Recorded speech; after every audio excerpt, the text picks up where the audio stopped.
பூமியில பிறந்ததுல இருந்து சிலுவையில மரித்து அடக்கம் பண்ற வரைக்கும் அவர் தருத்தரத்திலே வாழல. ஏன்னா பிறக்கிறப்ப அவங்க கையில காசு இருந்தது, சொந்த ஊருக்கு போனாங்க, லாட்ஜில் போய் அங்கே போய் சத்திரத்தில் போய் காசு கொடுத்து ரூம் கிடைக்குமான்னு பார்க்குறாங்க, ரூம் கிடைக்கல. இங்கே மரியாளுக்கு நிறமாதம், அதனால ரூம் கிடைக்காததுனால சரி என்ன செய்யறது, வெளியே போலாங்கிறப்ப ரொம்ப அவசரமாயிருச்சுன்னு அங்கே பிறக்கிறார். மேய்ப்பர்கள் பணிந்து கொண்டார்கள். 3 சாஸ்திரிகள் வந்தாங்க, ராஜாக்களுக்கு கொடுக்க வேண்டிய காணிக்கையை கொண்டு அவர்களுக்கு கொடுத்தாங்க. கொண்டு வந்த 3 பொருட்களும் விலையேற பெற்றது, அதெல்லாம் அவங்கள்ட்ட இருக்கிறது. அடுத்து அவர் ஊழியம் செய்கிற பொழுது 12 சீசர், அப்புறம் 70 பேரை தேர்ந்தெடுத்தாரு. லூக்கா சுவிசேஷத்தில் பார்த்தீங்கன்னா 8வது அதிகாரத்தில் அரண்மனையில் இருக்கிற அன்னாள் சூசன்னாள் இன்னும் அநேக ஸ்திரீகள் அவருடைய ஊழியத்தை தாங்கினார்கள்னு இருக்கு. அப்போ அவருக்கு சாப்பாடு எல்லாருக்கும் குறைஞ்சது ஒரு நாளைக்கு 100 பேருக்கு அவர் சாப்பாடு கொடுத்துருக்காரு.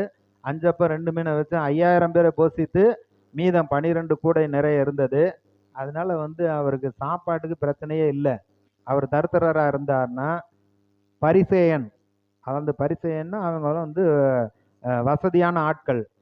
அதே போல் வரி வசூலிக்கிறவர்கள் அவங்களும் எல்லாம் போய் இயேசுவை வரிந்து வீட்டுக்கு சாப்பிட கூப்பிட்டு போகிறாங்க. அவர் தருத்தராக இருந்தால் ரோட்டில் போகிற பிச்சைக்காரனை பார்த்து எங்கள் வீட்டில் சாப்பிடுங்கன்னு யாராச்சும் வசதி உள்ளவங்க கூப்பிடுவாங்களா?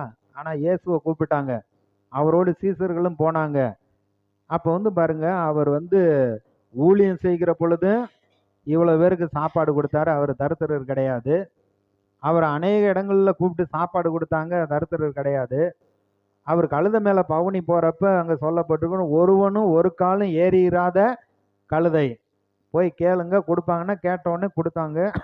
அதில் அவர் பவனி போனார். இன்னைக்கு அகலத்தையும் அனுபவிப்பதற்கு அவர் சம்பூரணமாய் கொடுக்கிற தேவனாய் இருக்கிறார். அப்போ இயேசு ஊழியம் செய்கிறப்ப அவருக்கு குறையில்லை, இவர் தான் எல்லாத்துக்கும் சாப்பாடு கொடுக்கிறார். இவரை பின்பற்றி வந்தவங்க எல்லாருக்கும் ஒரு குறையும் இல்லாமல் பார்த்து கொண்டார். சம்பளம் முதலானவைகள் விரித்திருக்கிற விசாலமான வீட்டை கொடுத்தாங்க சொல்லப்பட்டிருக்கு.